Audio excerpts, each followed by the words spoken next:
ભરૂચ શહેર કોંગ્રેસ પ્રમુખ સલીમ અમદાવાદીના માર્ગદર્શન હેઠળ નન્નુમિયાના નાળા પર બની રહેલ પ્રોટેક્શન વોલના કામમાં ગેરરીતિ અને ભ્રષ્ટાચારના આક્ષેપ સાથે નગરપાલિકાના વહીવટી તંત્ર સામે ઉગ્ર રોષ ઠાલવવામાં આવ્યો હતો। કોંગ્રેસ દ્વારા નાળાનું નિરીક્ષણ કરીને તંત્રને ઊંઘમાંથી જગાડવા સાથે સૂત્રોચ્ચાર સાથે ભવિષ્યમાં ઉગ્ર આંદોલનની ચીમકી પણ ઉચ્ચારવામાં આવી છે।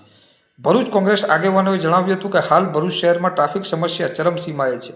મુંબઈ દિલ્હી એક્સપ્રેસ વે પરના વાહનો સુરત તરફ જતા ભરૂચ શહેરમાંથી પસાર થાય છે અને નન્નુમિયા નાળાની આસપાસ ટ્રાફિકનો ભારણ વધી રહ્યું છે। પાલિકા દ્વારા નાળાને પહોળું કરવાની કામગીરી હાથ ધરવામાં આવી છે, પરંતુ તે ધારાધોરણ મુજબ નથી। તેઓએ ચેતવણી આપી હતી કે હાલનું કામ અવ્યવસ્થિત હોવાથી આ વિસ્તાર આગામી સમયમાં અકસ્માત ઝોન બની શકે છે। કોંગ્રેસે તાત્કાલિક કોન્ટ્રાક્ટરના લાયસન્સ રદ કરવાની માંગ સાથે નવી ડિઝાઇન અને મજબૂત પ્રોટેક્શન વોલના કામની માંગ ઉઠાવી છે।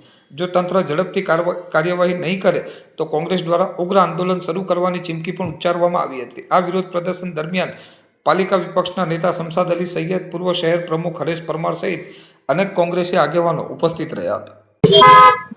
આજ રોજ ભરૂચ શહેર કોંગ્રેસ દ્વારા ભરૂચ નગરપાલિકાનું બીજેપીનું 30 વર્ષનું જે શાસન છે એની જે અનાવરત જે છે અને ભરૂચ નગરપાલિકાની જે દુર્દશા કરી છે તેના ભાગરૂપે નન્નુમિયા નાળું જે હમણાં પ્રોટેક્શન વોલના નામ પર ખર્ચો કરવામાં આવ્યો છે અને ભ્રષ્ટાચાર કરવામાં આવ્યો એવું કહે તો પણ ચાલે।